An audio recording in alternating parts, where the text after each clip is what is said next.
Coogs house. From starting with unveiling a Final Four banner to ending with history, Houston's opening night went about as planned, so we think.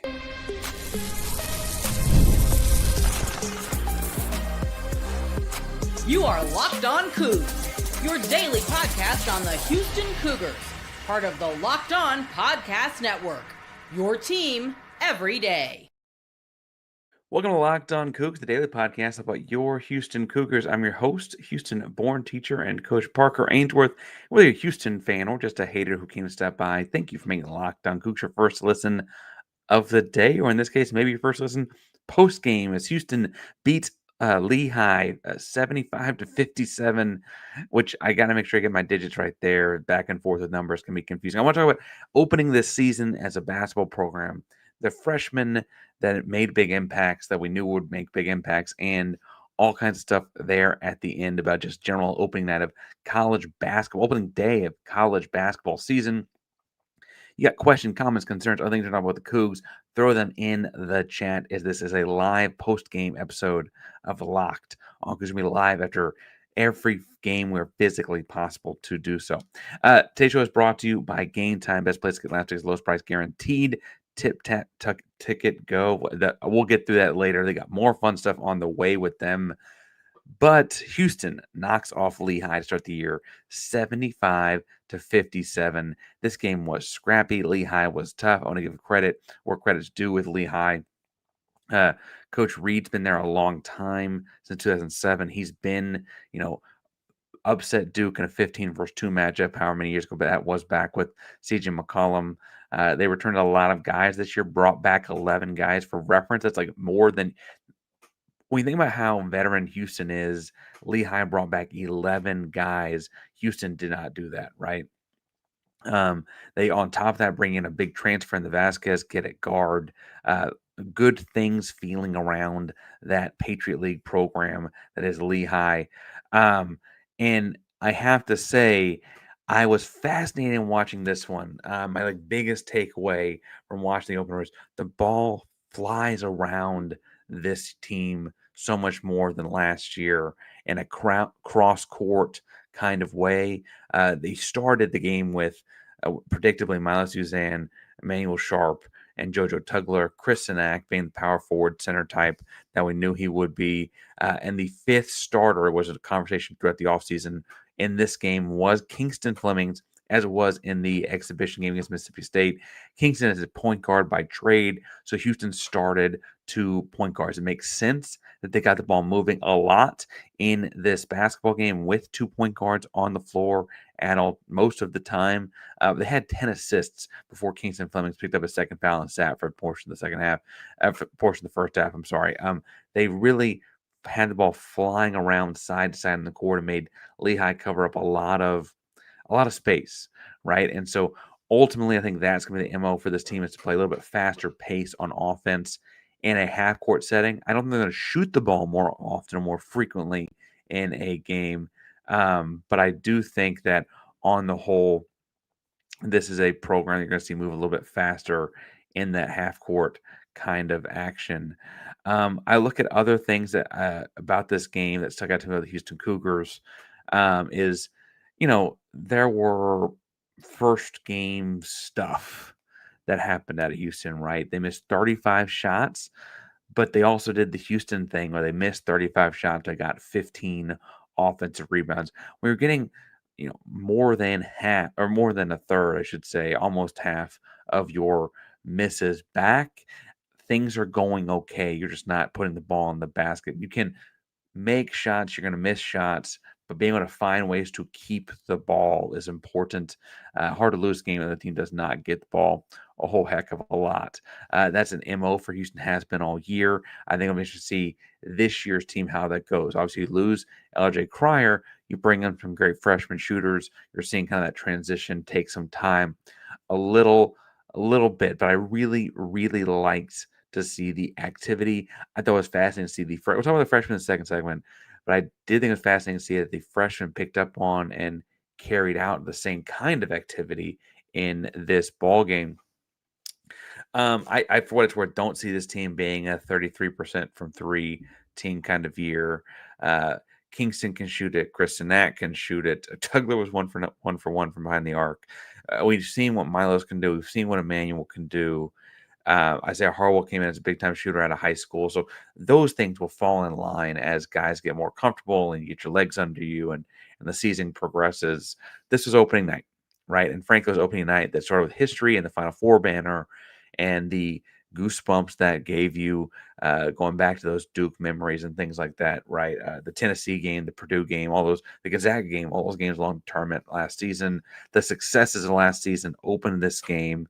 And then the end of the game was celebrating Coach Sampson's 800th career victory and his 300th career at Houston, which really is this monumental thing. And for all you think about the CBS telecast, I like the TNT stuff a lot more, but it's neither here nor there. One thing I thought they pointed out, a handful of things I thought they pointed out that were accurate, but one that stuck out to me was Sampson hit twin 800 tonight in 2025.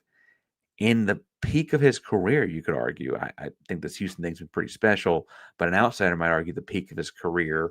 You saw Sampson take a break to go coach pro basketball as an assistant because of what happened in Indiana. Right, got let go in February after some stuff, and he ends up taking that period off.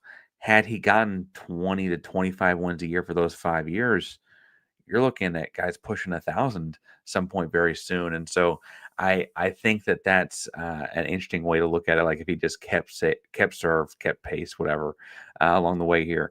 It's coming up in the chat here, but I like, as Brian Lloyd points out, Emmanuel Sharp was looking sharp, pun intended, until he's ready to run it back, taking that leadership role, being a vocal guy in the wrong spot or not hustling. Total game for him. Go Coogs. I'm not going to say he wasn't vocal, but I have down in my notes the thing that I loved about Emmanuel's game tonight. The thing I've loved about Emmanuel's presence since the season ended last year, ironically, with the ball in his hands at the end of the season. He is leading in his own body of work, leading by example. He shaved the extra 20 pounds or so he had. They said 20 pounds on the telecast. I thought it looked more like 10. I don't think he had 20 to lose, but they said 20 pounds in the telecast. He's moving around better, flying around better. He's active on defense, calling stuff out on offense, getting guys involved. Emmanuel's just in charge of this team in a way that I don't know.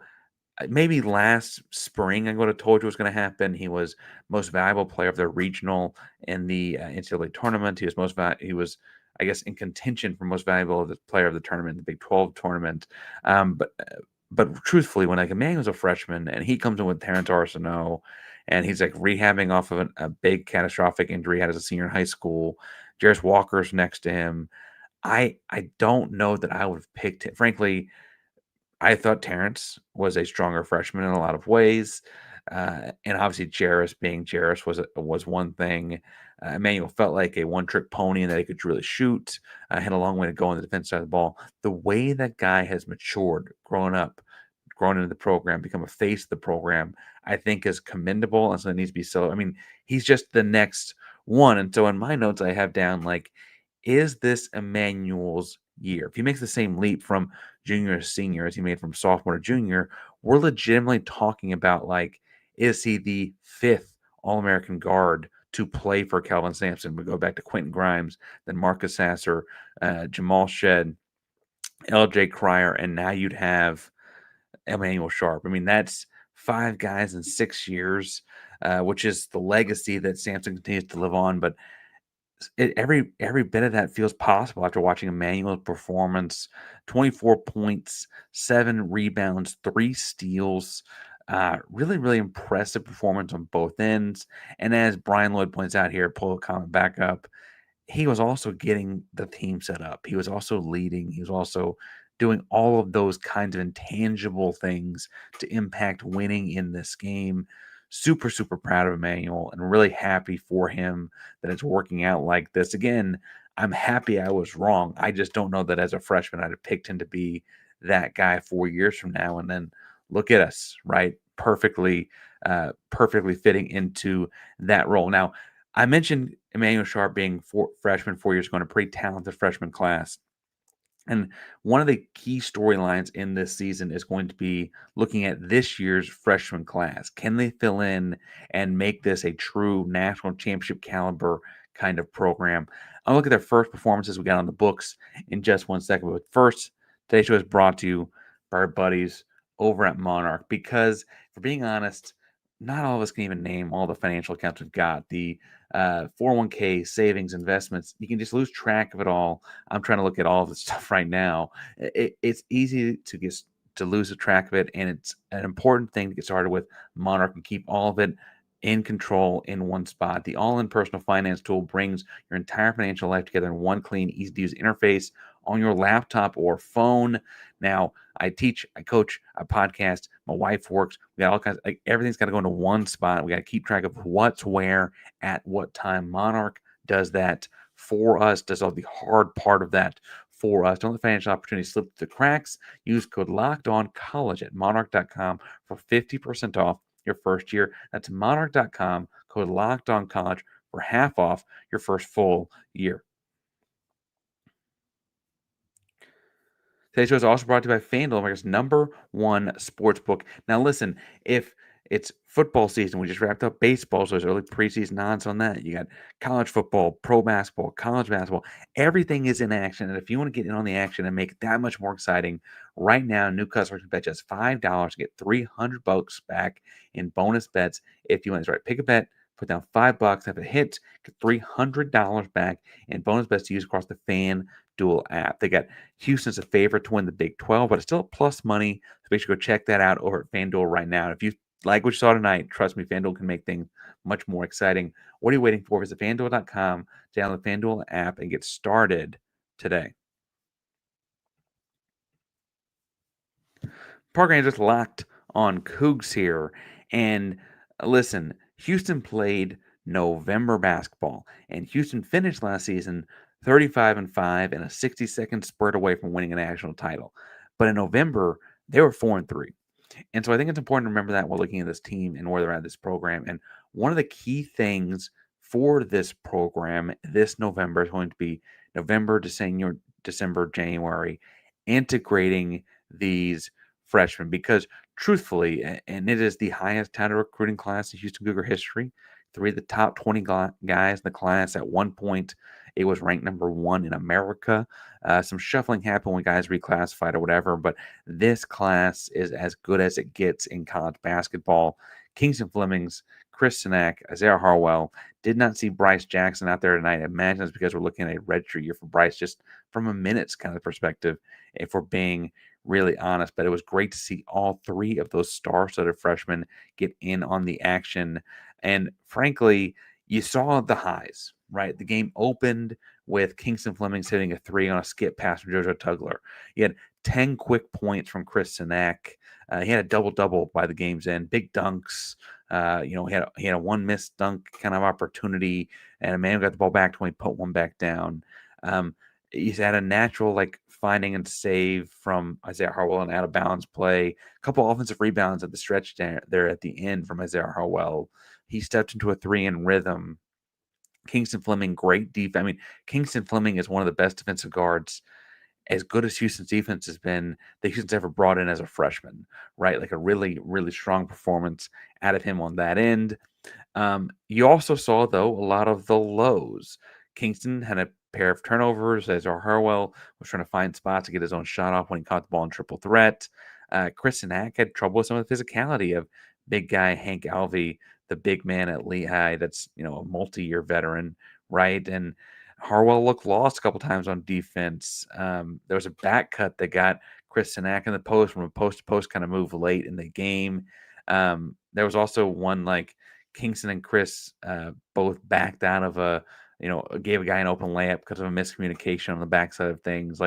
Those moments happened. And so where this team progresses will be ultimately on how quickly they teach off of those things. Now, Kelvin, Kellen, Casey, Hollis, all those guys in charge of coaching these guys up will do a great job. I don't have any qualms in that. It's just about what point in the season it happens in, because this year's non-conference schedule, is pretty definably better and more challenging than a year ago. And so you play Auburn in a couple weeks, you play Tennessee, you play Syracuse, you play Florida State, you play Arkansas. Like these games are on the schedule, so you got to find ways, right, to grow and grow quickly, to not kind of dig yourself in a hole before conference play starts. I don't think that they, as a program, internally care about that as much as you and I do. But I will say, watch from the outside, like with the chance to be a 1 seed in the Houston South Regional, you kind of want to have a whole shot as well here and start the year off well. And I think that the two guys that started for a reason. CHRIS CENAC and Kingston Flemings started for a reason. That is that they both bring something to the table that is just going to be hard to keep them off the floor. Offensively, CHRIS CENAC is a stretch 6'10", 6'11" big man. He had a couple threes early. He's fluid with the ball. He's probably more comfortable as a face-up player, honestly, at the 15 to 25 foot away from the basket range than he is with his back to the basket at this point. The physicality of that for a 18-year-old kid is a little bit different. He's got to grow into that. But how much versatility he gives you an offense, something Houston's not going to be able to play without. Conversely, Kingston Flemings is one of the best defenders on the team, it looks like. I mean, he's truly, as far as on the ball defense goes, at the guard position. He's big, he's long, he's strong, he's fast.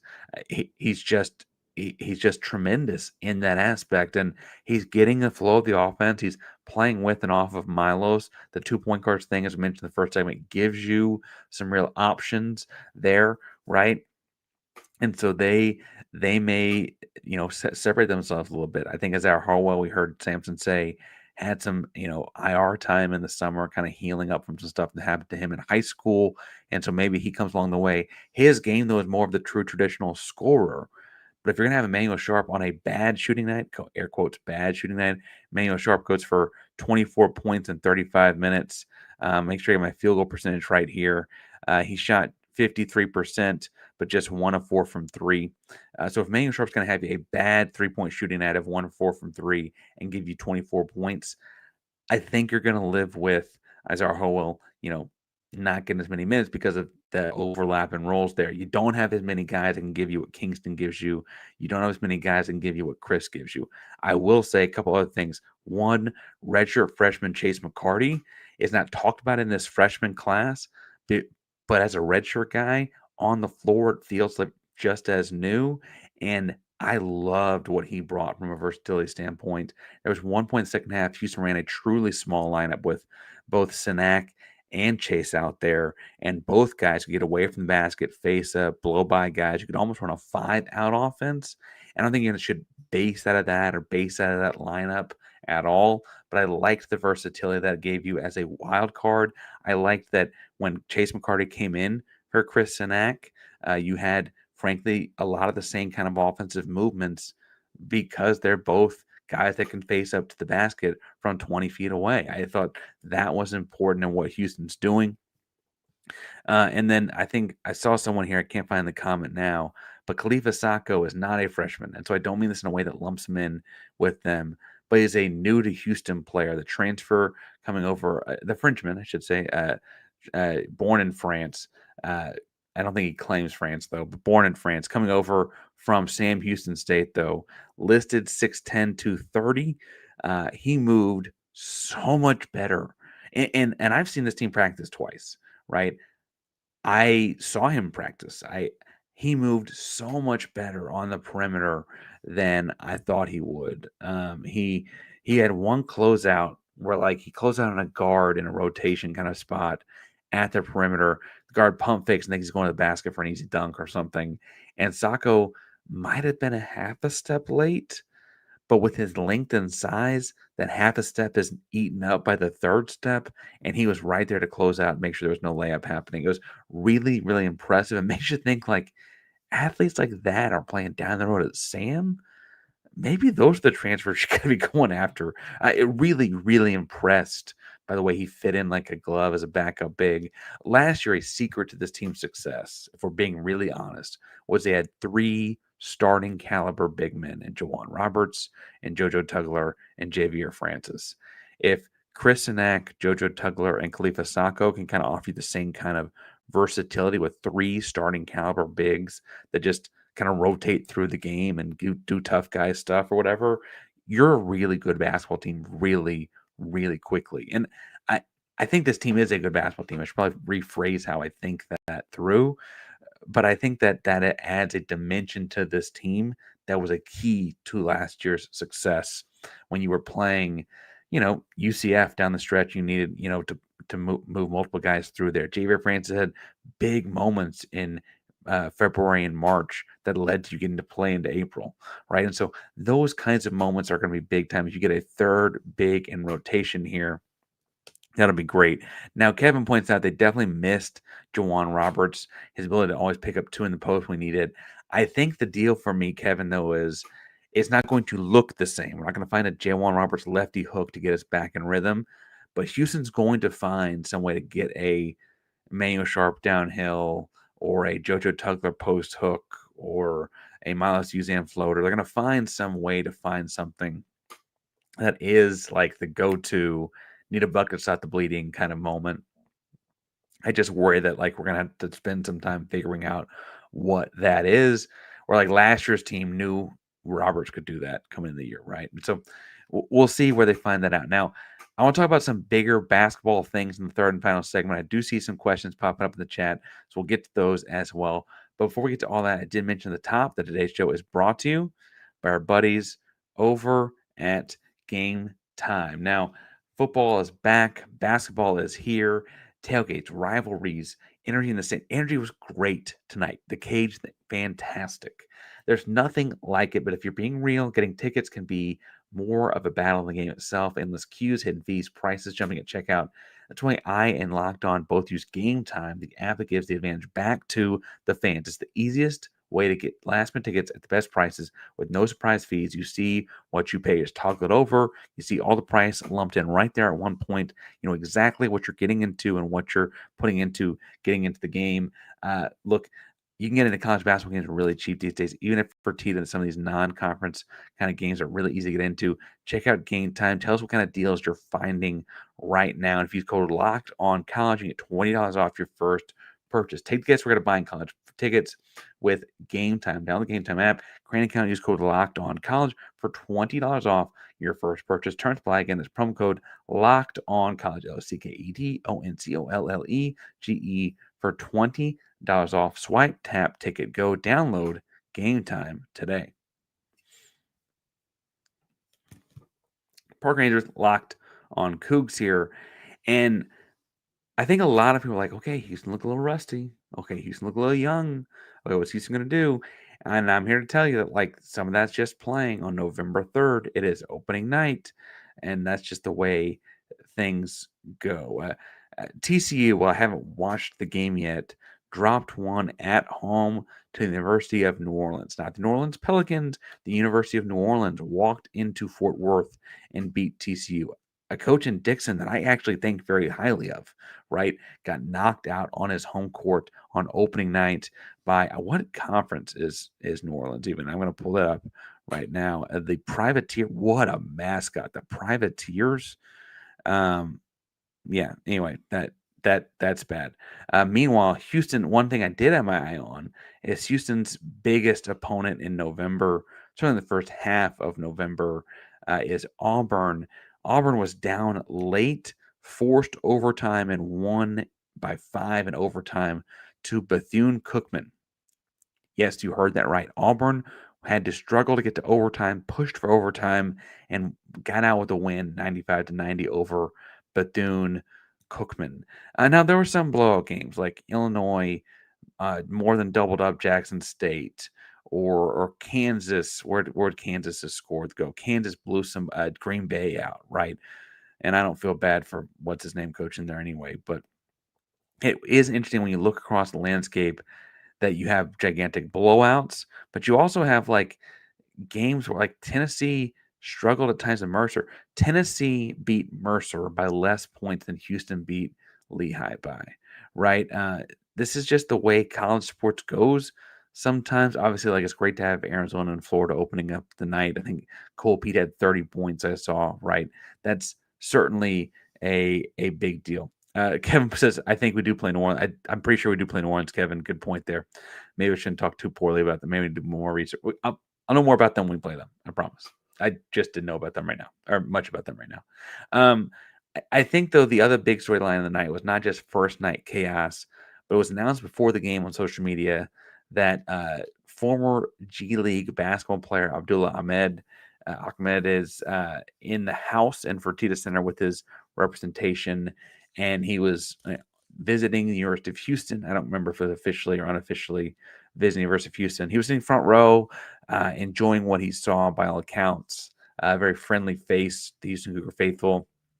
He, I believe, still needs to go see BYU when we make a decision between the pairs of Cougars very, very soon. The assumption is wherever he goes, he will enroll in January, spend the spring redshirting to play next season with 2 years of eligibility left. Now, a lot of stuff's been made of this idea of G League guys going, and I kind of have split thoughts here. But ultimately, the legal process here is that had Ahmed or any other G League guy been playing air quotes professionally in Europe, right? And they played in the French league, a la Luka Doncic in the Spanish league or whatever, right? Then if they're of certain ages, they're actually eligible to still be college basketball players. And we see all the time international kids that have played at the highest level in their respective countries. But because the NCAA allows that, the question became legally, how can you bar a kid that is of the same ages, meets the same qualifications, and is playing in the G League from playing in college basketball once you've abolished the ideas of the agents, the professionalisms, and all that, right? And I think that Ahmed strikes me as an interesting case because he's not a guy that was touted, did the draft thing, didn't work out, etc. There are other guys that is the case for. And so Houston's going to have to handle this as any other program is. What I think is interesting for Houston's sake, though, is that like you saw at Big 12 Media Days, Sampson said he was surprised by this. But then when he asked Kellen's like, no, we're already recruiting in this area. Houston's going to keep up with the times. And if this is the way to get things done, then I just got a notification from ESPN on my phone that Sampson won 800 games. Thanks, ESPN. But if Houston's going to keep up with the times, right, this may be the next step. Ahmed is a big, strong, physically developed kind of guy. You look at what the role we just talked about Khalifa Sakho playing for Houston as a big, strong veteran presence inside. Not horribly different, right? As far as like a guy that is maybe not played on national television like he would at Houston or whatever, but has a lot of basketball under his belt and come in and learn and work and be a part of this program. It's just that he played for a more professional outfit in the G League. Now, guys that have like been through the draft process and just never made it feel different to me, full disclosure. Right? If they didn't do the G League Ignite or whatever, that feels a little bit different. If they maybe got drafted late and never got a real chance at the NBA, right? They were a 55th pick overall or something, or whatever. They went the draft process and signed a bunch of UDFAs right after or whatever. Like those things do feel different to me. And we're still weighing out and seeing how this whole thing unfolds. And frankly, there's a chance that Houston goes after this guy, he commits to Houston, and then the NCAA finds some finagling around it because there's just too many G League guys coming back to college basketball. Obviously, if that happens, or if more recruiting news in the high school sense happens, we'll be breaking it down as quickly as possible and as thoroughly as possible here at Locked on Coogs. So subscribe, hit the bell so you don't go live. Locked on Coogs is representing your number one, number 2 in the AP poll, but we're going to call them number 1. Houston Cougars each and every day here at Locked on Cougs. UCF Space Race game Friday. More basketball along the way. So stay tuned to Locked on Cougs each and every day. Locked on Cougs, part of the Locked on Podcast Network. That means your team every day. Go Cougs.